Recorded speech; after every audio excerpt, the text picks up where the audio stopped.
കർത്താവിൻ്റെ നാമം വാഴ്ത്തപ്പെടുമാറാകട്ടെ. വന്നുയർന്ന എല്ലാവർക്കും വന്ദനം.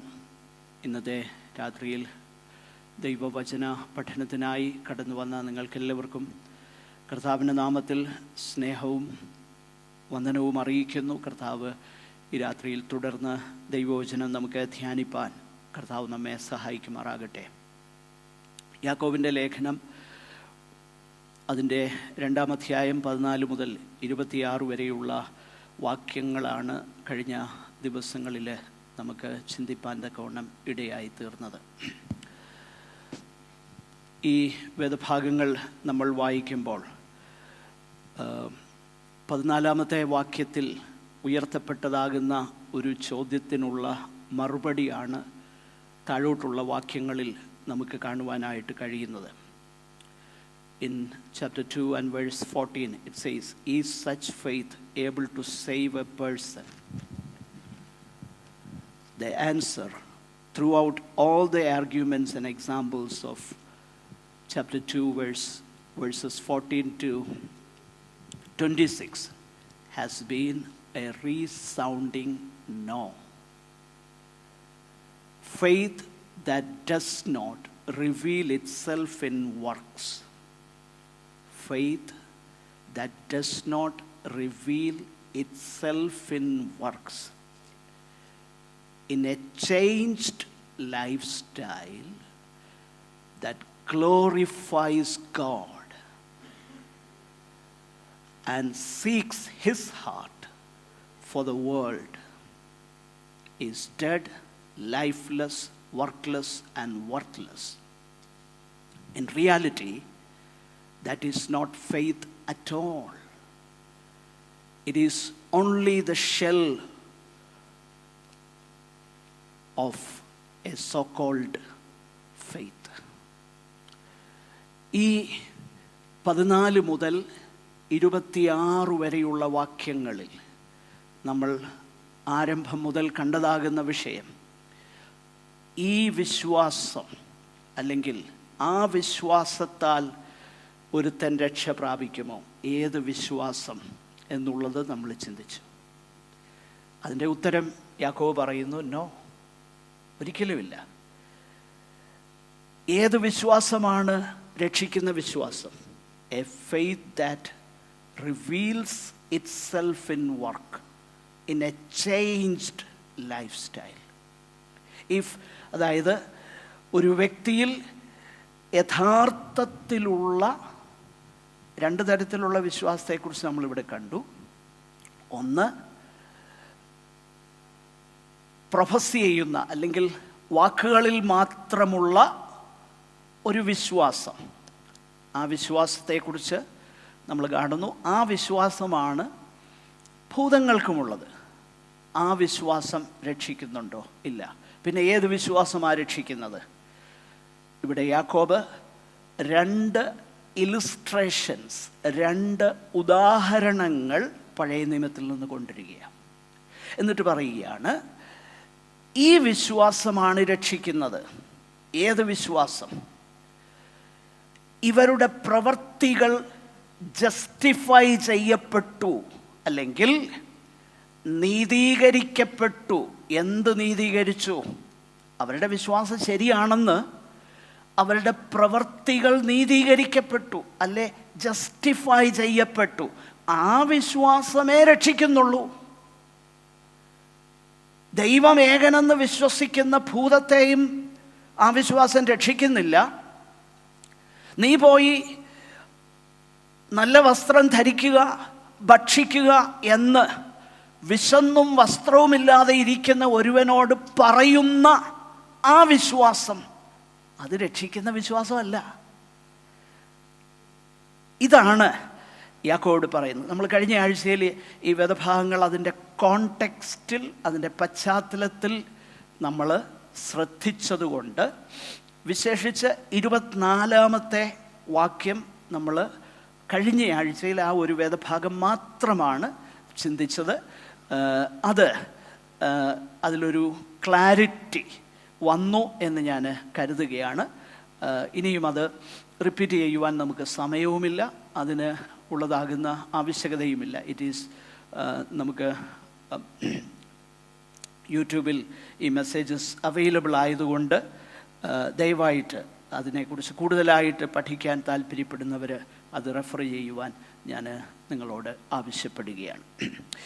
നമ്മൾ ഇന്ന് 25ഉം 26ഉം വാക്യങ്ങൾ നമ്മൾ കഴിഞ്ഞ ആഴ്ചയിൽ ആ വേദഭാഗം പറഞ്ഞില്ല എങ്കിലും അതൊന്ന് റെഫർ ചെയ്ത് 2ാമത്തെ അധ്യായത്തിൻ്റെ പഠനം അവസാനിപ്പിക്കുവാനാണ് നമ്മൾ താല്പര്യപ്പെടുന്നത്. 25ഉം 26ഉം വാക്യങ്ങളൊന്ന് വായിക്കാം. അവണ്ണം രാഹാബ് എന്ന വേശ്യയും ദൂതന്മാരെ കൈക്കൊള്ളുകയും വേറൊരു വഴിയായി പറഞ്ഞയക്കുകയും ചെയ്തതിൽ പ്രവൃത്തികളാൽ അല്ലയോ നീതീകരിക്കപ്പെട്ടത്? ഇങ്ങനെ ആത്മാവില്ലാത്ത ശരീരം നിർജീവമായിരിക്കുന്നത് പോലെ പ്രവൃത്തിയില്ലാത്ത വിശ്വാസവും നിർജീവമാകുന്നു. നോക്കുക, ഇവിടെ the very theme of the second half of chapter 2 of James epistle is revealed in at least 3 verses, verse 17, verse 20 and verse 26. യാക്കോബിൻ്റെ ലേഖനം 2ാം അധ്യായം അതിൻ്റെ 14 മുതൽ 26 വരെയുള്ള വാക്യങ്ങളുടെ പ്രധാനപ്പെട്ട വിഷയം, അതിൻ്റെ തീം, പ്രധാനപ്പെട്ട പ്രതിപാദ്യ വിഷയം എന്നുള്ളത് 3 വാക്യങ്ങളിൽ നമുക്ക് കാണാനായിട്ട് കഴിയുന്നു. അത് 17ാം വാക്യം. അങ്ങനെ വിശ്വാസവും പ്രവൃത്തികളില്ലാത്തതായാൽ സ്വതവേ നിർജീവമാകുന്നു. Verse 20, Are you willing to learn that faith without works is useless? വ്യർത്ഥ മനുഷ്യ, പ്രവൃത്തിയില്ലാത്ത വിശ്വാസം നിഷ്ഫലമെന്ന് ഗ്രഹിപ്പാൻ നിനക്ക് മനസ്സുണ്ടോ? Why it is useless? It is useless for your fellow human beings. It is useless to you because it doesn't save you. That's the reason it is useless. Verse 26, ഇങ്ങനെ ആത്മാവില്ലാത്ത ശരീരം നിർജീവമായിരിക്കുന്നത് പോലെ പ്രവൃത്തിയില്ലാത്ത വിശ്വാസവും നിർജീവമാകുന്നു. ജീവനില്ല. It is no faith at all. അത് പറയുമ്പോൾ തന്നെ വേഴ്സ് 21, വേഴ്സ് 24 ആൻഡ് വേഴ്സ് 25, 21, 24, 25 ഈ വാക്യങ്ങളിൽ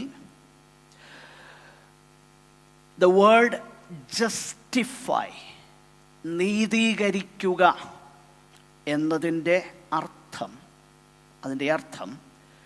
ഷോ ടു ബി റൈച്ചസ്. അവിടെ ആ 3 വാക്യങ്ങളിൽ 21, 24, 25 നമ്മളിപ്പോൾ വായിച്ച ആ വേദഭാഗത്തും നീതീകരിക്കുക അല്ലെ നീതീകരിക്കപ്പെട്ടു എന്ന വാക്കിൻ്റെ അർത്ഥം show to be righteous. Abraham and Rahab were shown in history to be righteous by their actions, giving proof of their prior spiritual state. So, their actions were, in fact, proof of a real spiritual state which was already there.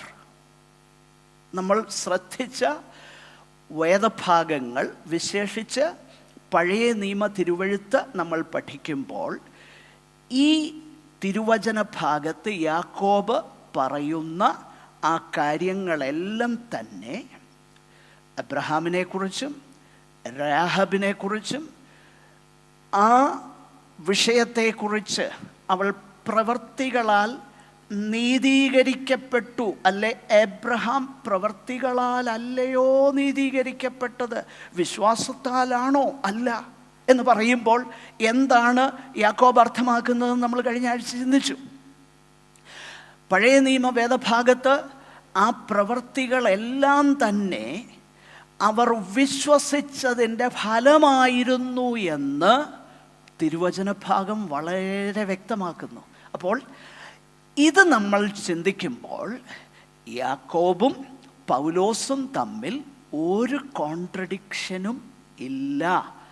പൗലോസ് പ്രവൃത്തികളാലല്ല വിശ്വാസത്താലാണ് നീതീകരിക്കപ്പെടുന്നതെന്ന് പറയുമ്പോൾ ന്യായപ്രമാണത്തിൻ്റെ ceremonial വർക്കിനാൽ രക്ഷ നേടുവാൻ ഒരുവന് കഴിയുകയില്ല എന്നാണ് പൗലോസ് പറയുന്നത്. എന്നാൽ യാക്കോബ് അത് തന്നെ അടിയുറച്ചു വിശ്വസിക്കുമ്പോൾ സേവിങ് ഫെയ്ത്ത് അല്ലെങ്കിൽ രക്ഷിക്കുന്ന വിശ്വാസം പ്രവർത്തികളില്ലാത്ത വിശ്വാസമല്ല. രക്ഷിക്കുന്ന വിശ്വാസം ഒരുവനിലുണ്ടെങ്കിൽ പ്രവൃത്തി നിശ്ചയമായിട്ടുമുണ്ടാകും. അപ്പോൾ ഈ രണ്ട് വേദഭാഗങ്ങൾ തമ്മിൽ കോൺട്രഡിക്ഷൻ ഇല്ല എന്നുള്ളത് കഴിഞ്ഞ ആഴ്ചയിൽ നമുക്ക് കാണാൻ തക്കവണ്ണം ഇടയായി തീർന്നു. ഇന്ന് നമ്മൾ ഈ രാഹാബിൻ്റെ വിഷയം തുടർന്ന് ഒന്ന് ചിന്തിപ്പാനായിട്ട് താല്പര്യപ്പെടുകയാണ്. So James is giving examples of genuine faith that produces works. Okay, യാക്കോബ് ഇവിടെ നൽകുന്നത് യഥാർത്ഥത്തിലുള്ള വിശ്വാസം, അത് പ്രവൃത്തികൾ ഉൽപ്പാദിപ്പിക്കുന്നു. Verses 21 to 23, James tells us that Abraham was willing to sacrifice his only son because he had faith. He already had faith, true faith. He took God at his words. He didn't think anything at all when God said something.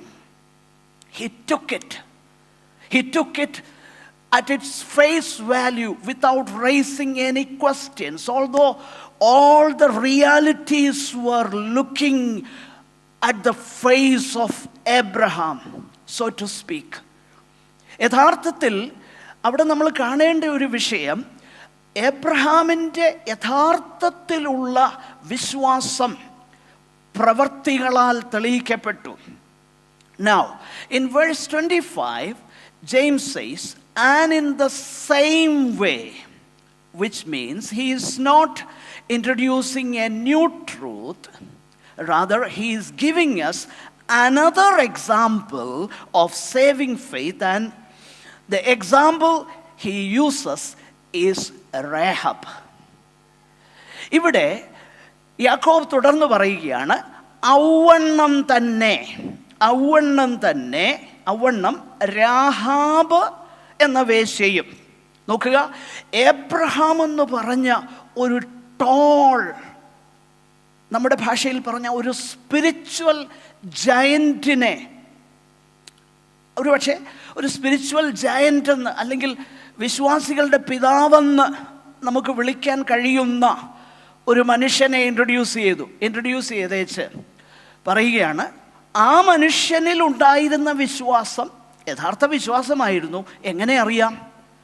അതെനിക്കറിയാൻ പറ്റും. കാരണം ദൈവം പറഞ്ഞപ്പം ആ ഏകജാതനാകുന്ന മകനെ പോലും അർപ്പിക്കുവാൻ തക്കവണ്ണം ദൈവത്തെ Abraham വിശ്വസിച്ചു. നോക്കണം, എബ്രഹാമിൻ്റെ റീസണിങ്സ് അല്ല, എബ്രഹാമിൻ്റെ സങ്കല്പങ്ങളല്ല. ഇന്ന് പലരും പറയുന്നത് പോലെ you think about that, you imagine that. No, he trusted God absolutely. When God said something, he obeyed God without thinking, without looking back. He sacrificed. So അബ്രഹാമിൻ്റെ വിശ്വാസം എന്നുള്ളത്, ആ വിശ്വാസത്താൽ എബ്രഹാം നീതീകരിക്കപ്പെട്ടു എന്ന് യാക്കോബ് പറയുമ്പോൾ, തൻ്റെ പുത്രനെ യാഗമർപ്പിക്കുവാൻ തക്കവണ്ണം ആവശ്യപ്പെട്ടപ്പോഴും അത് അവൻ താൻ മടികൂടാതെ ചെയ്തു. അബ്രഹാമിനെ കുറിച്ച് പറയുന്നു. എന്നിട്ട് പറയുക, ഔവണ്ണം രാഹാബിൻ്റെ വിശ്വാസവും സേവിങ് ഫെയ്ത്തായിരുന്നു. ഇവർ തമ്മിലുള്ളതാകുന്ന ഈ കോൺട്രാസ്റ്റ് വളരെ വ്യക്തമായിട്ട് നമുക്കവിടെ കാണാനായിട്ട് കഴിയുന്നുണ്ട്. Just think about the contrast between Abraham on the one hand and Rahab on the other. Just think about that. ഇവർ തമ്മിലുള്ളതാകുന്ന ആ വലിയ വ്യത്യാസം ഒന്ന് ശ്രദ്ധിച്ചേ. ഒന്ന്, എബ്രഹാമിനെ കുറിച്ച് യഹൂദന്മാരുടെ ഒരു പാട്രിയാർക്ക്, ഒരു പിതാവായിട്ടാണ് അബ്രഹാമിനെ കാണുന്നത്. എന്നാൽ റേഹബ്, നോക്കിയാൽ ആ ബ്ലൻഡ് ലാംഗ്വേജ് അവിടെ ഉപയോഗിച്ചേക്കുന്നത് കണ്ടോ? വളരെ ബ്ലൻഡായിട്ടാണ് പറയുന്നത്. അവണ്ണം രാഹാബ് എന്ന വേശ്യയും,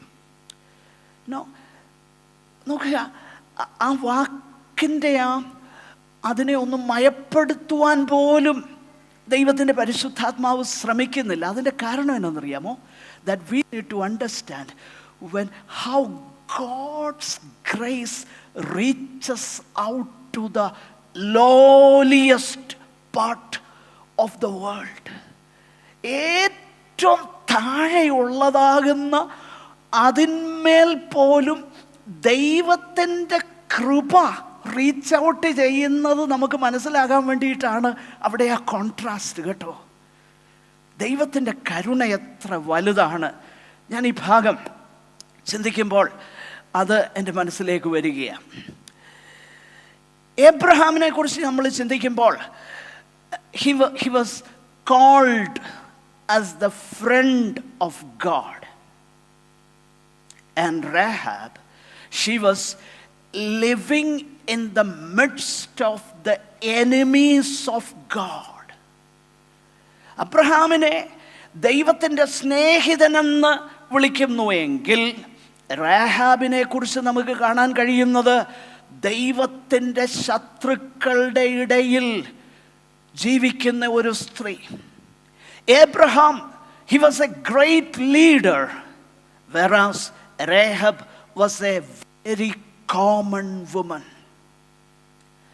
Abraham was at the top of the social order, whereas Rahab at the bottom of the social order. And when you think about the beautiful genealogy of our Lord Jesus Christ, just think of that. ഞാൻ എൻ്റെ ചെറുപ്പകാലത്തൊക്കെ ഈ മത്തായിയുടെ സുവിശേഷമൊക്കെ വായിക്കുമ്പം ഞാനിങ്ങനെ ചിന്തിച്ചിട്ടുണ്ട്, എന്തിനാ ഈ genealogy തന്നേക്ക്? ഇതൊരു ഒരു സുഖമില്ലല്ലോ വായിക്കാൻ. എന്നാൽ പിന്നീട് കൃപയാൽ ദൈവം എന്നെ രക്ഷിച്ചു കഴിഞ്ഞ് ദൈവവചനത്തിൻ്റെ ആ മാധുര്യം മനസ്സിലാക്കി കഴിഞ്ഞപ്പോഴാണ് ആ ജീനിയോളജി വായിക്കുമ്പോൾ നമ്മുടെ ഹൃദയം സന്തോഷത്താൽ നിറയും കേട്ടോ. നിങ്ങൾ മത്തായിയുടെ സുവിശേഷം 1-ാമത്തെ അധ്യായം ഒന്ന് വായിച്ചാൽ അവിടെ നമ്മൾ വായിക്കുന്നത് പ്രധാനമായിട്ട് 1-ലധികം സ്ത്രീകൾ ആ യഹൂദ പാരമ്പര്യത്തിലോ ഒന്നും ഉള്ളവരല്ലായിരുന്നു. അവരെ ദൈവം കാട്ടൊലിവായിരുന്ന അതിനെ എടുത്തിട്ട് നല്ല ഒലിവിൻ്റെ ശാഖയോടെ ചേർത്ത് ഗ്രാഫ്റ്റ് ചെയ്യുകയായിരുന്നു. God was taking some branches of the wild olives and he was grafting into the true olive, the real thing. And that was God's grace. Please read chapter 1 of Gospel of Matthew. മത്തായിയുടെ സുവിശേഷം 1-ാം അധ്യായം അതിൻ്റെ 5-ാമത്തെ വാക്യം നമ്മൾ വായിച്ചു നോക്കിക്കഴിഞ്ഞാൽ Rahab എന്ന് പറയുന്ന വനിത മോവാബ്യ സ്ത്രീയായ രൂത്തിൻ്റെ അമ്മാവിയമ്മയായിരുന്നു. ഒന്ന് വായിച്ചോളൂ. സൽമോൻ രാഹാബിൽ ബോവാസിനെ ജനിപ്പിച്ചു. ബോവസ് രൂത്തിൽ ഓബേദിനെ ജനിപ്പിച്ചു. ഓബേദ് ഇശായിയെ ജനിപ്പിച്ചു. നോക്കുക, just think about the beauty of that. നമ്മൾ now please think with me. If there was only one person in the whole world who could choose where he will be born. Do you know who that person is? Jesus. ഇല്ലേ? ലോകത്തിൽ എവിടെ ജനിക്കണമെന്ന് മുൻകൂട്ടി തീരുമാനിപ്പാൻ കഴിയുന്ന ഒറ്റയാളെ ഉള്ളായിരുന്നു in the whole universe. അതാരെന്നറിയാമോ? നമ്മുടെ കർത്താവ്. പക്ഷേ ആ കർത്താവ്, he chose to be born into such a family line. ഇല്ലേ? ഇതാണ് ദൈവ കൃപയുടെ ആ വലിമ എന്നുള്ളത്. ദൈവത്തിൻ്റെ കൃപ. Jesus he was not ashamed because somebody in his family line was a bad character. No, because when the grace of God reaches a bad character, she becomes a gem. ഇല്ലേ? ദൈവത്തിൻ്റെ കൃപ ഏറ്റവും ബാഡായിട്ടുള്ള ഒരു ക്യാരക്ടറിലേക്ക് വന്നു കഴിയുമ്പോൾ God turns that person into a diamond. അല്ലേ? ഒരു വിലയേറിയ മുത്തുപോലെ ആ വ്യക്തിയെ ആക്കുക. അതാ ദൈവകൃപ. കഴിഞ്ഞ ആഴ്ചയിൽ ഞാൻ കുഞ്ഞുങ്ങളോട് സംസാരിച്ച ഫെയ്ത്ത് എന്നുള്ള വേർഡിനെ ഒരു കർത്താവിൻ്റെ ദാസൻ എക്സ്പാൻഡ് ചെയ്തത് ഞാൻ പറയുകയുണ്ടായിരുന്നു. ഫെയ്ത്ത് എന്ന് പറഞ്ഞു കഴിഞ്ഞാൽ forsaking all I trust him. അതാണ് ഫെയ്ത്ത് എങ്കിൽ, ഗ്രേസ് എന്ന് പറയുന്നത് God's riches at Christ's expense. Okay? Grace എന്താണെന്നറിയാമോ? God's riches, GRACE, God's riches at Christ's expense. ദൈവത്തിൻ്റെ സകല ധനവും ക്രിസ്തുവിൻ്റെ ക്രൂശിലെ ആ പ്രവൃത്തി നിമിത്തം സൗജന്യമായി ദൈവം നൽകുകയാണ്. അങ്ങനെ പറയുമ്പോൾ തന്നെ even before the cross, God has always been gracious. അത് ദൈവത്തിൻ്റെ നേച്ചറാ. God's grace.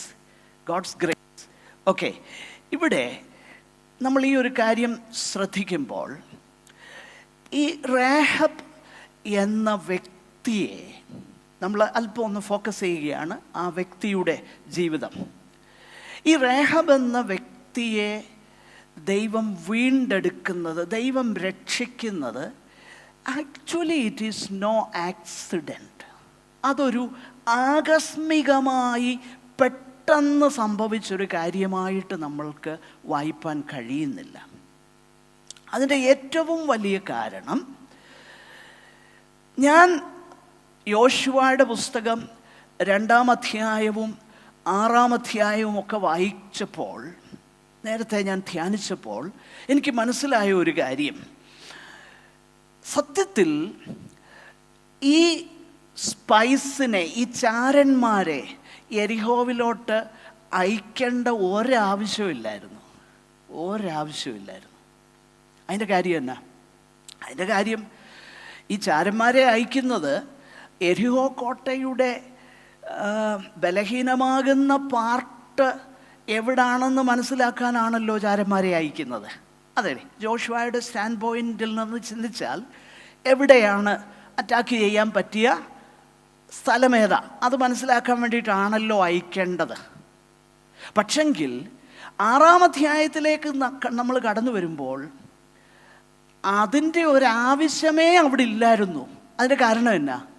എരിഹോ മതിൽ അതുപോലെ തകർന്നങ്ങ് വീഴുകയായിരുന്നു. അല്ലാതെ അവരവിടുത്തെ ബലഹീന ഭാഗം നോക്കി അതിലെ ഒരു ബ്രേക്ക് ഉണ്ടാക്കി ബ്രേക്ക് ചെയ്ത് കയറുകയൊന്നും അല്ലായിരുന്നു. അപ്പോൾ in fact those 2 people were sent to rescue this bad woman, but she had put faith in the God of Israel, Yahweh. ഇല്ലേ? ആ വ്യക്തിയെ, അവളുടെ പ്രവൃത്തി പിന്നീടാണ് ഉണ്ടായത് അല്ലേ? പ്രവൃത്തി പിന്നീടാണ് ഉണ്ടായത്. നമ്മളത് വായിക്കുന്നത് യോശുവയുടെ പുസ്തകം 6-ാമത്തെ അധ്യായത്തിലാണ്. ഈ രേഹാബ് എന്ന സ്ത്രീ ഈ ദൂതന്മാരെ കൈക്കൊള്ളുന്നതും അവരെ ഒളിപ്പിച്ചു വെക്കുന്നതും അല്ലേ? സോറി, 2-ാമത്തെ അധ്യായത്തില. അപ്പോൾ 2-ാമത്തെ അധ്യായത്തിൽ നമ്മൾ ആ ചരിത്രം വായിക്കുമ്പോൾ അവൾ അവിടെ പറയുന്ന ഒരു കാര്യം നമ്മൾ വളരെ ശ്രദ്ധിക്കണം. പ്രിയപ്പെട്ടവരെ, നമ്മളൊരു കാര്യം മനസ്സിലാക്കണം. That the grace of God sometimes shocks us because it reaches down into the least likely of lives and he pours out his mercy on that person. ഏറ്റവും ദൈവത്തിൻ്റെ കൃപയ്ക്ക് യാതൊരു യോഗ്യതയുമില്ലാത്ത വ്യക്തികളിലേക്കാണ് ദൈവത്തിൻ്റെ കൃപ റീച്ച് ചെയ്യുന്നത്. ദൈവത്തിൻ്റെ കരുണ അത് ഓൾഡ് ടെസ്റ്റ്മെന്റിലും നമ്മൾ അത് തന്നെയാണ് കാണിക്കുന്നത്. ഇത് തന്നെയാണ് നമ്മുടെ ജീവിതം. ഇതൊക്കെ തന്നെയാണ് അല്ലേ? God's grace, God's amazing grace, ദൈവത്തിൻ്റെ ആ വലിയ കൃപ. ആ കൃപ നമ്മുടെ അടുത്തേക്ക് വരികയാണ്.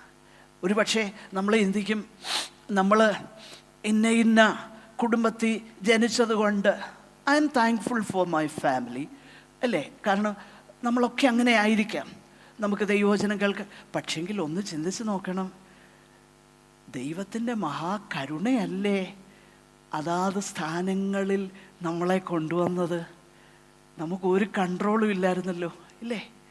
ഗോഡ്സ് അമേസിങ് ഗ്രേസ്, ദൈവത്തിൻ്റെ വലിയ കരുണ, ദൈവത്തിൻ്റെ വലിയ കൃപ. നിങ്ങൾ യോശുവയുടെ പുസ്തകം ദയവായിട്ട് ഒന്നെടുക്കാനായിട്ട് ഞാൻ താല്പര്യപ്പെടുകയാണ്. അതിൻ്റെ 2-ാമത്തെ അധ്യായം. അവിടെ ഈ വ്യക്തി പറയുന്ന വാക്കുകൾ നമ്മൾ ശ്രദ്ധിച്ചാൽ ഇവളുടെ പ്രവൃത്തിക്ക് മുൻപ് തന്നെ അവളിൽ വിശ്വാസം ഉണ്ടായിരുന്നു. ആൻഡ് അവളുടെ പ്രവൃത്തി it was shown as a result of her faith. ഇത് മറക്കരുത്. അവളുടെ പ്രവൃത്തി എന്നുള്ളത് സത്യത്തിൽ അവളുടെ വിശ്വാസത്തിൻ്റെ ഒരു പരിണിത ഫലമായിരുന്നു. എന്തായിരുന്നു വിശ്വാസം? ആ വാക്കുകളൊന്ന് ശ്രദ്ധിച്ചേ. അതിൻ്റെ 2-ാം അധ്യായം 8 മുതലുള്ള വാക്യങ്ങൾ ഒന്ന് ശ്രദ്ധിക്കുക. എന്നാൽ അവർ കിടപ്പാൻ പോകും മുമ്പേ അവൾ മുകളിൽ അവരുടെ അടുക്കൽ ചെന്ന് അവരോട് പറഞ്ഞത്, യഹോവ ഈ ദേശം നിങ്ങൾക്ക് തന്നിരിക്കുന്നു, നിങ്ങളെക്കുറിച്ചുള്ള ഭീതി ഞങ്ങളുടെ മേൽ വീണിരിക്കുന്നു. ഈ ദേശത്തിലെ നിവാസികൾ എല്ലാവരും നിങ്ങളുടെ നിമിത്തം ഉരുകിപ്പോകുന്നു എന്ന് ഞാൻ അറിയുന്നു. ഇതെല്ലാം ആരെല്ലാം കേട്ടു? കാരണം എരിഹോയിലുള്ളവരെല്ലാവരും കേട്ടതല്ലേ ഇത്? ഇവള് കേട്ടത് എല്ലാവരും കേട്ടു. പക്ഷെങ്കിൽ അവരെല്ലാം കേട്ടു, കാര്യം കേട്ടു. പക്ഷെങ്കിൽ ഈ വ്യക്തി മാത്രം അത് ശരിക്കും അങ്ങ് ഹൃദയത്തിലേക്ക് എടുത്തു. കാരണം അവളുടെ പ്രവൃത്തി അത് തെളിയിക്കുക. യെരിഹോവിലുള്ള മറ്റുള്ളവർ ഈ ദൂതന്മാരെ കൊല്ലാനായിട്ടാണ് അവരുടെ കേൾവി അവരെ നയിക്കുന്നത്. ഈ കാര്യം തന്നെ ബാക്കി എല്ലാവരും കേട്ടതാണ് ഈ കാര്യം. പക്ഷെങ്കിൽ ഈ ഒരു സ്ത്രീ, what she heard, she believed it completely. അതും ആ ഫെയ്ത്ത് എന്തോ ഫെയ്ത്താണെന്നറിയാമോ? It is risking all for a hearsay only. അതാ വിശ്വാസം ഇല്ലേ? Risking everything. She only heard something about Yahweh and his people coming into our land. She simply heard that. It was just a hearsay. Somebody said something and somebody said something and it reached her ears also. But she took it very seriously. She believed. അതാണ് നമ്മൾ മനസ്സിലാക്കേണ്ടത്. എല്ലാവരും ഈ കേട്ടുകേൾവി എല്ലാവരുടെ ചെവിയിലും എത്തി. പക്ഷെങ്കിൽ ഈ വ്യക്തിയുടെ ചെവിയിലെത്തിയപ്പോൾ അവൾ പറയുകയാണ്, എന്താ? നിങ്ങൾ 9 ഒന്ന് വായിച്ചേ. യഹോവ ഈ ദേശം നിങ്ങൾക്ക് തന്നിരിക്കുന്നു, നിങ്ങളെക്കുറിച്ചുള്ള ഭീതി ഞങ്ങളുടെ മേൽ വീണിരിക്കുന്നു. ഈ ദേശത്തിലെ നിവാസികൾ എല്ലാവരും നിങ്ങളുടെ നിമിത്തം ഉരുകിപ്പോകുന്നു എന്ന് ഞാൻ അറിയുന്നു. നിങ്ങൾ മിസ്രയീമിൽ നിന്ന് പുറപ്പെട്ടു വരുമ്പോൾ യഹോവ നിങ്ങൾക്ക് വേണ്ടി ചെങ്കടലിലെ വെള്ളം വറ്റിച്ചതും. താഴോട്ട് വായിച്ചു നോക്കിക്കഴിഞ്ഞാൽ that faith was already there. It was already there. And James says her faith, even the faith of Rahab the prostitute, was genuine. Why? Because her action proved she was a genuine believer. You get that? മനസ്സിലായോ? അതാണ് അവിടുത്തെ വിഷയം. ആ ദുർനടപ്പ് ചെയ്യുന്ന ആ സ്ത്രീയുടെ വിശ്വാസം പോലും യഥാർത്ഥ രക്ഷിക്കുന്ന വിശ്വാസമാണെന്ന് അല്ലേ തെളിയിക്കപ്പെട്ടു. It was shown to be genuine. It was proven to be genuine in history that her faith was real and genuine. And that action, her action justified her faith. അതായത് അവളുടെ പ്രവൃത്തി, അവളുടെ വിശ്വാസം ശരിയാണ് എന്ന് തെളിയിക്കപ്പെട്ടു. അതാണ് അവിടെ ജസ്റ്റിഫൈ എന്നുള്ള വാക്കുകൊണ്ട് അർത്ഥമാക്കുന്നത്. ഔവണ്ണം രാഹാബ് എന്ന വേശ്യയും ദൂതരെ കൈക്കൊള്ളുകയും വേറൊരു വഴിയായി പറഞ്ഞയക്കുകയും ചെയ്തതിൽ പ്രവൃത്തികളാൽ അല്ലയോ നീതീകരിക്കപ്പെട്ടത്. ആ പദം വളരെ ശ്രദ്ധിക്കണം. ഞാൻ നേരത്തെ സൂചിപ്പിച്ചു, നീതീകരിക്കപ്പെടുക എന്ന് പറഞ്ഞാൽ ഇനീഷ്യലി ഉള്ളതാകുന്ന ആ നീതീകരണത്തെക്കുറിച്ചല്ല പറയുന്നത്. ഇനീഷ്യൽ നീതീകരണം ഓൾറെഡി സംഭവിച്ചു അബ്രഹാമിൻ്റെ കാര്യത്തിൽ എന്നതുപോലെ തന്നെ. പിന്നീട് ഇസഹാക്കിനെ അർപ്പിച്ചപ്പോൾ നീ ദൈവത്തെ ഭയപ്പെടുന്നു എന്ന് ഞാൻ അറിയുന്നു. He was justified in that sense. അതുപോലെ തന്നെ ഇവളുടെ കേസിലും നേരത്തെ തന്നെ അവളുടെ വിശ്വാസത്താൽ അവൾ നീതീകരിക്കപ്പെട്ടിരുന്നു. കാരണം ദൈവകൃപ അവളിലേക്ക് റീച്ച് ചെയ്യുകയാണ്. ആ സന്ദേശം കേട്ടപ്പോൾ തന്നെ അവൾ വിശ്വസിച്ചു. ഓ, the real God of the universe and his people are coming. അത് വിശ്വസിച്ചു. നോക്കിയേ, ആ സിമ്പിൾ ഫെയ്ത്ത്, ആ ജെനുവിൻ ഫെയ്ത്ത്, അത് സകലവും അവളുടെ കുടുംബത്തെയും അവളുടെ ലൈഫിനെയും റിസ്ക് ചെയ്യാനും അവൾക്ക് മടിയില്ലായിരുന്നു. അതൊന്നും അവൾക്ക് വിഷയമല്ലായിരുന്നു. Now look at that. Where is she now? She is called as the great, great, great, great, great grandmother of our Lord Jesus Christ. അല്ലേ? യേശു കർത്താവിൻ്റെ വലിയ വലിയ വലിയ വല്യമ്മച്ചി എന്ന് വിളിക്കപ്പെടുന്ന പദവിയിലേക്ക് ഈ വനിത കടന്നു വരികയാണ്.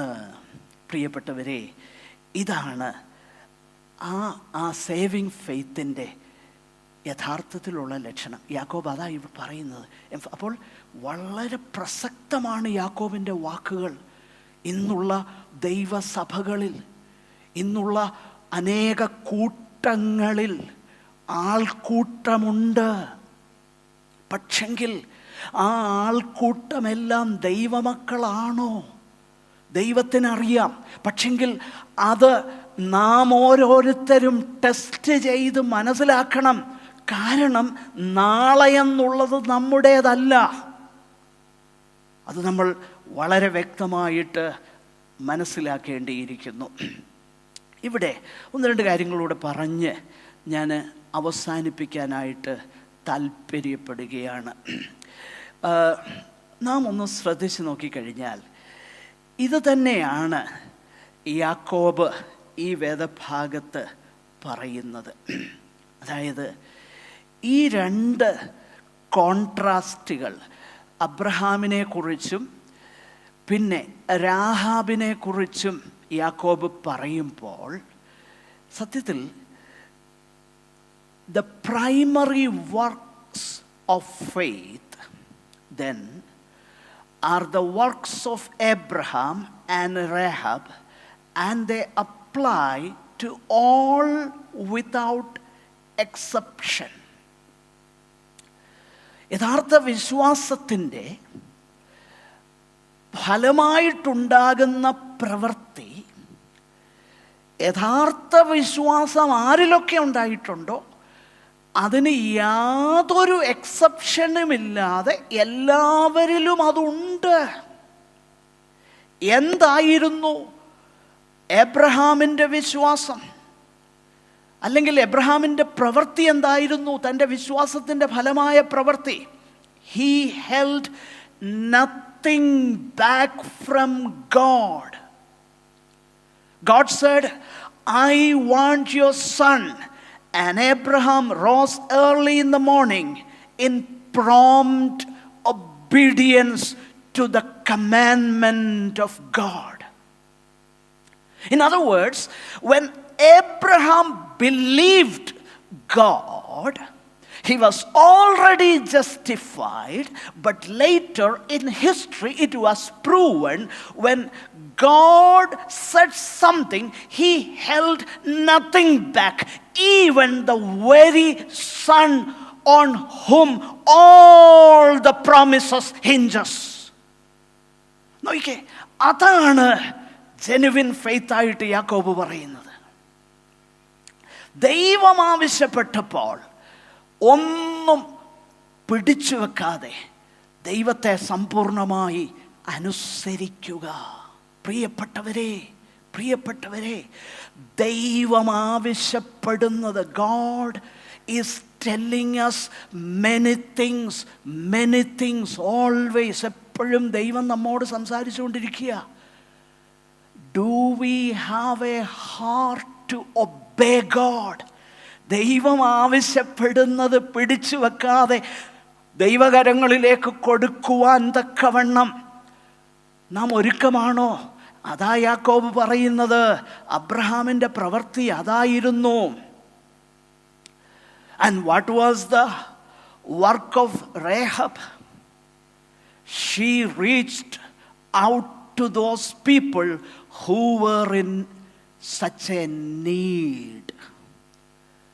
ആ ദൂതന്മാർ വന്നപ്പം അവരുടെ ആവശ്യം എന്താണെന്ന് മനസ്സിലാക്കിയപ്പോൾ, regardless of the cost she had to pay, she was willing to reach out to them in a helping mind. Regardless of the cost, she herself had to pay as a result of that. കാരണം it is deemed to be treason. അവൾ ചെയ്ത പ്രവൃത്തി എന്ന് പറയുന്നത് രാജ്യദ്രോഹ കുറ്റമാണ്. പക്ഷെങ്കിൽ വലിയ രാജാവിൻ്റെ കൽപ്പന വന്നപ്പം, വലിയ രാജാവിനെ കുറിച്ച് കേട്ടപ്പോൾ, രാജാക്കന്മാരുടെ രാജാവിനെ കുറിച്ച് കേട്ടപ്പോൾ താഴെയുള്ള രാജാവിൻ്റെ കൽപ്പനയെ ഡിസ്റിഗാർഡ് ചെയ്യുകയാണ്. എന്ന് പറഞ്ഞാൽ, see, whenever a commandment or a law of the land, whenever the law of the land is against the word of God, we have the right to disregard the law of the land even. Civil disobedience justifiable ആകുന്നത് എപ്പോഴാണെന്നറിയാമോ? ദൈവത്തിൻ്റെ നിയമത്തിന് വിരോധമായി മനുഷ്യൻ്റെ നിയമം വന്നാൽ ആ civil disobedience ലീഗലാണ്. അത് എത്രയോ എക്സാമ്പിൾസ് ഉണ്ട്. ഫോർ എക്സാമ്പിൾ ദാനിയേൽ ഇല്ലേ, law of the land was against dum.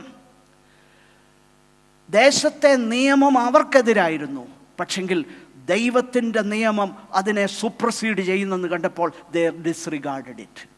അതാണ് ഇവിടുത്തെ എത്തിക്സ്. രേഹബിൻ്റെ വിശ്വാസത്തെക്കുറിച്ച് നമ്മൾ ചിന്തിക്കുമ്പോൾ അവിടുത്തെ ആ എത്തിക്കൽ ക്വസ്റ്റ്യൻ അതാ. പഴയ നിയമത്തിൽ ആ ഒരു എന്താ പറയുന്നത്, അധാർമികമാകുന്ന വിഷയം. അവൾ ദൈവത്തിൻ്റെ വാക്കുകൾ, ദൈവത്തിൻ്റെ നാമം, അല്ലെങ്കിൽ കർത്താവിൻ്റെ മഹത്വം, അതായിരുന്നു അവൾക്ക് വലുത് മറ്റേതിനേക്കാളും. പ്രിയപ്പെട്ടവരെ, നമ്മൾ അങ്ങനെ ആ ഒരു അനുഭവം, അങ്ങനെയാണോ നമ്മുടെ വിശ്വാസം നമ്മളെ നയിക്കുന്നത്? കർത്താവിൻ്റെ നാമം ദുഷിക്കപ്പെടുമ്പം നോവുന്നൊരു മനസ്സുണ്ടോ? അതോ it is all right, but when my name is put down, എനിക്ക് ഭയങ്കര പ്രശ്നമാണ് അല്ലേ? നമ്മളുടെ നാമം ചോദ്യപ്പെടുമ്പോൾ ഭയങ്കര പ്രശ്നമാണ്. കർത്താവിൻ്റെ നാമം ചോദ്യം ചെയ്തപ്പോൾ ഒരു കുഴപ്പമില്ല. No, if you have true faith, you will be grieved when God's name is blasphemed, and you will be zealous to obey God even when it is completely inconvenient to you. നമുക്ക് അസൗകര്യമാണെങ്കിൽ പോലും ദൈവത്തെ അനുസരിപ്പാനായിട്ട് നാം താല്പര്യപ്പെടും. കാരണം that is what Jesus showed on the cross when he, in his obedience to God and his concern for the needy sinners. Bible says, Philippians 2:7-8, he emptied himself, humbled himself unto death, even death on a cross. അതാണ് നാം വായിക്കുന്നത്. നമ്മുടെ വാഴ്ത്തപ്പെട്ടവനാകുന്ന കർത്താവ് പിതാവിനെ അനുസരിച്ചു. എവിടെ വരെ? ക്രൂശിലെ മരണത്തോളം. എന്തിനു വേണ്ടി? പാപികളാകുന്ന, അധർമ്മികളാകുന്ന, അയോഗ്യരാകുന്ന നമ്മെക്കുറിച്ച് ചിന്തിച്ചപ്പോൾ he obeyed his father and he laid down his life on the cross. ഇല്ലേ? ക്രൂശിലെ മരണത്തോളം കർത്താവ് അനുസരിച്ചു പിതാവിനെ. That was എന്തുകൊണ്ടാ? Because he thought about our need. നമ്മുടെ ആവശ്യത്തെക്കുറിച്ച് കർത്താവ് ചിന്തിച്ചു. പ്രിയപ്പെട്ടവരെ, ഇതാണ് the life of faith is more than a private transaction or a long past private transaction of the heart with God. The life of faith is more than that. It is the life of active consecration seen in the obedience which holds nothing back from God, and the concern which holds nothing back from human need.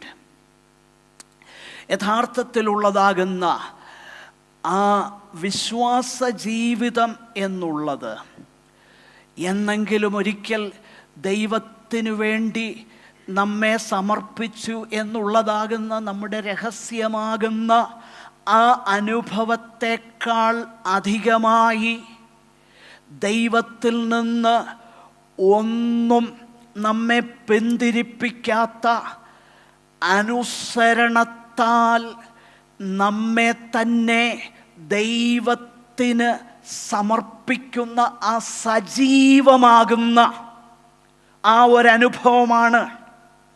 അതേസമയം തന്നെ മറ്റുള്ളവരുടെ മനുഷ്യൻ്റെ ആവശ്യങ്ങളിൽ നിന്ന് നമ്മൾ പിന്തിരിഞ്ഞോടുകയുമില്ല. It is so practical. This is saving faith. That's what James is talking about. This is a needed, relevant message for the church all down through the centuries. എല്ലായ്പ്പോഴും സഭയ്ക്ക് ആവശ്യമാകുന്ന കൃത്യമായ ബാലൻസ്ഡ് ആയിട്ടുള്ള സന്ദേശമാണിത്. പ്രിയപ്പെട്ടവരെ, അത് നിശ്ചയമായിട്ടും നമ്മൾ മനസ്സിലാക്കണം. അപ്പോൾ അത് ചിന്തിക്കുമ്പോൾ തന്നെ ഒരു കാര്യം കൂടെ ഞാൻ പറഞ്ഞ് അവസാനിപ്പിക്കട്ടെ. നമ്മുടെ നീതീകരണത്തിൻ്റെ ബേസിസ് എന്താ? നമ്മുടെ നീതീകരണത്തിൻ്റെ ബേസിസ് നമ്മുടെ പ്രവൃത്തിയൊന്നുമല്ല. ഏത് നീതീകരണത്തിൻ്റെ? നമ്മളെ ദൈവം ഹി ഡിക്ലെയർസ് us righteous. എങ്ങനെയാണ് ദൈവം നമ്മളെ റൈച്ചസ് ആണെന്ന് ഡിക്ലെയർ ചെയ്യുന്നത്? നമുക്ക് അതിനു വേണ്ടിയിട്ട് ഒന്നും ചെയ്യാനില്ല. അത് നമ്മുടെ കർത്താവ് ചെയ്തു. പാപം അറിയാത്തവനെ 2 കൊരിന്ത്യർ 5:21, 2 Corinthians 2:51, that God made Christ who did not know sin to be sin for us so that we might become the righteousness of God in him, in Christ. പാപം അറിയാത്തവനെ നാം അവനിൽ ദൈവത്തിൻ്റെ നീതിയാകേണ്ടതിന് അവൻ നമുക്ക് വേണ്ടി പാപം ആക്കി. So Christ work is the basis of our justification. You can only be right before God because Christ lived the life you could not live and he died the death you deserved to die. ദൈവസന്നിധാനത്തിൽ നീതീകരിക്കപ്പെടുവാൻ അല്ലെങ്കിൽ നീതിമാന്മാരെന്ന് ദൈവം പ്രഖ്യാപിക്കപ്പെടാൻ നമ്മുടെ ഒരു പ്രവൃത്തിയും കാരണമല്ല. കാരണം ക്രിസ്തു നമുക്കസാധ്യമാകുന്ന ഒരു പരിശുദ്ധ ജീവിതം നയിച്ചു. ആ ജീവിതത്തിൻ്റെ നീതി നമ്മുടേതായി കണക്കിടുകയും നമ്മൾ അർഹിക്കേണ്ട മരണം കർത്താവ് ഏറ്റെടുക്കുകയും ചെയ്തു. നോക്കിയേ, ഒരു ഡബിൾ ട്രാൻസാക്ഷനാണ്. നമ്മൾ അർഹിക്കേണ്ട മരണം കർത്താവ് മരിച്ചു, നമ്മൾ അർഹിക്കാത്ത നീതി നമുക്ക് വേണ്ടി തരുന്നു. പ്രിയപ്പെട്ടവരെ, അതാണ് നമ്മുടെ ക്രിസ്തീയ ജീവിതത്തിൻ്റെ ആ സ്റ്റാർട്ടിംഗ് പോയിൻ്റെങ്കിൽ വിശ്വാസമാണ് നമ്മുടെ നീതീകരണത്തിൻ്റെ ആ ഒരു മാധ്യമമായിട്ട് ദൈവവചനം പഠിപ്പിക്കുന്നത്. എന്നാൽ such faith which is the means of our justification is not a mere intellectual faith. അത് ഇൻ്റലക്ച്വലായിട്ട്, കാരണം yes, Jesus died on the cross. Even demons also believe that Jesus died on the cross. That's not the faith. Rather, it is a faith that really results in a fruitful life. ഫലകരമാകുന്ന ജീവിതത്തിൽ അത് തെളിയിക്കപ്പെടുന്ന, in other words, works are the evidence of our justification. പ്രവൃത്തി എന്നുള്ളത് നാം നീതീകരിക്കപ്പെട്ടു എന്നതിൻ്റെ തെളിവാണ്. അതുകൊണ്ടാണ് നമ്മൾ last final ജസ്റ്റിഫിക്കേഷനെ കുറിച്ച് നമ്മൾ വായിക്കുമ്പോൾ അപ്പോസ്തലനായ പൗലോസ് റോമൻസ് 2:6 2 Corinthians 5:10 വായിച്ച് നമുക്ക് നമ്മുടെ പഠനം അവസാനിപ്പിക്കാം. ദയവായിട്ട് ആ 2 വാക്യങ്ങൾ വായിക്കാം. Romans 2:6 and 2 Corinthians 5:10. അവൻ ഓരോരുത്തന് അവനവന്റെ പ്രവൃത്തിക്ക് തക്ക പകരം ചെയ്യും. നോക്കുക, there will come a day. Now അടുത്ത വാക്യം കൂടെ 2 കൊരിന്ത്യർ 5:10. അവനവൻ ശരീരത്തിലിരിക്കുമ്പോൾ ചെയ്തത് നല്ലതാകിലും തീയതാകിലും അതിന് തക്കവണ്ണം പ്രാപിക്കേണ്ടതിന് നാം എല്ലാവരും ക്രിസ്തുവിന്റെ ന്യായാസനത്തിന്റെ മുമ്പാകെ. നമ്മൾ നേരത്തെ കണ്ടല്ലോ, യേശു കർത്താവ് പറഞ്ഞ ഒരു വാക്ക്, നിന്റെ വാക്കുകളാൽ നീ നീതീകരിക്കപ്പെടും അല്ലേ എന്നാ എറ്റ് ഫ്യൂച്ചർ. അപ്പം നീതീകരണം എന്ന വാക്ക് ഭാവിയെ സംബന്ധിച്ചും പറഞ്ഞിട്ടുണ്ട്. Finally this is what is going to happen അല്ലേ. അവനവൻ ശരീരത്തിലിരിക്കുമ്പോൾ ചെയ്തത് നല്ലതാകിലും, നല്ലതെന്ന് പറയുമ്പോൾ നമ്മളാരും ചിന്തിക്കരുത്, അല്ലെ തീയതെന്ന് പറയുമ്പോൾ നമ്മളാരും ചിന്തിക്കരുത് ഏറ്റവും ബാഡായിട്ടുള്ള പ്രവൃത്തികൾ. അവിടെ തീയതെന്നുള്ള വാക്ക് ഉപയോഗിച്ചേക്കുന്നത് ഒരു പ്രത്യേക ഗ്രീക്ക് പദം. ആ പദത്തിൻ്റെ അർത്ഥം ഇത്രയേ ഉള്ളൂ, worth or that which does not it does not have any worth in eternity. അതാ വർത്ത്ലെസ്. നമ്മൾ ചെയ്യുന്ന പല പ്രവർത്തികളും ഉണ്ടല്ലോ, ചുമ്മാ ഒരു പ്രവൃത്തി അങ്ങ് ചെയ്യുക, എന്നാൽ ആ പ്രവൃത്തികളെല്ലാം എവിടെ നിന്നാണെന്നറിയാമോ? അതിൻ്റെ റൂട്ട് ഉണ്ടാകേണ്ടത് ഹൃദയത്തിൽ നിന്ന്, നമ്മുടെ വിശ്വാസത്തിൽ നിന്ന്. ആ പ്രവൃത്തികൾ അവനവൻ ശരീരത്തിലിരിക്കുമ്പോൾ ചെയ്തത് നല്ലതാകിലും തീയതാകിലും നമ്മളെല്ലാവരും എവിടെ വെളിപ്പെടണം? പ്രിയപ്പെട്ടവരെ, നമ്മൾ ഈ ഗ്രേസും ഫെയ്ത്തും എല്ലാം വളരെ ബാലൻസ്ഡായിട്ട് പഠിപ്പിക്കണം. പലപ്പോഴും നമുക്ക് ഇംബാലൻസ് വരും. എവിടെയാണെന്നറിയാം ഇംബാലൻസ്? ഒരിടത്ത് പ്രവൃത്തി മാത്രം എംഫസൈസ് ചെയ്യും, മറ്റൊരിടത്ത് കൃപയെക്കുറിച്ച് മാത്രം പറയും. അതുകൊണ്ട് ഒരു കുഴപ്പമില്ല. വളരെ അപകടമായത് രണ്ടും.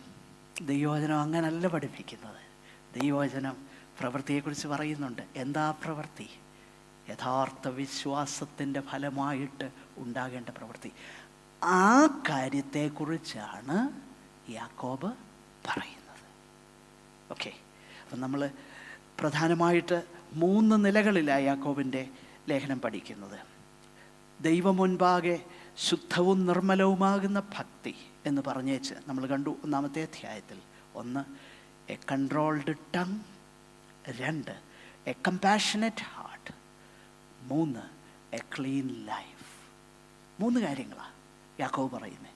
അതിൽ കൺട്രോൾഡ് ടങ്ങിനെ കുറിച്ചാണ് 3-ാമത്തെ അധ്യായം. 2-ാമത്തെ അധ്യായം കമ്പാഷനറ്റ് ഹാർട്ടിനെ കുറിച്ചാണ്.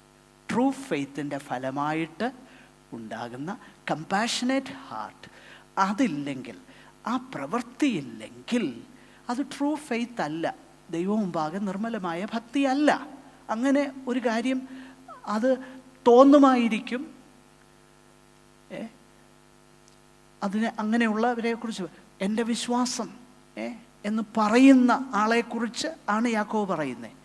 നോ, അത് സേവിങ് ഫെയ്ത്ത് അല്ല. ഇനിയും if saving faith is there will be a control of the tongue. അത് വളരെ ഇമ്പോർട്ടൻ്റാണ്. Next week God willing we are going to delve into that. വളരെ ഇമ്പോർട്ടൻ്റാണ് കേട്ടോ. അത് ഭയങ്കര ഒരു സൈനാണ്. കർത്താവ് അതിനെക്കുറിച്ച് പറഞ്ഞിട്ടുണ്ട്. യാക്കോബ് ആ പറയുന്നത് അത് തമ്മിൽ നമ്മൾ ചേർത്ത് ചിന്തിക്കും. കർത്താവ് ഈ വചനങ്ങളാൽ നമ്മളെ അനുഗ്രഹിക്കട്ടെ. നമ്മുടെ ഹൃദയങ്ങളെ ദൈവസന്നിധാനത്തിൽ സമർപ്പിക്കാം. നമുക്ക് വീണ്ടും പ്രാർത്ഥിക്കാം. സഹോദരന്മാരിൽ ഒരാൾക്ക് ദയവായി പ്രാർത്ഥിച്ച് അവസാനിപ്പിക്കാം.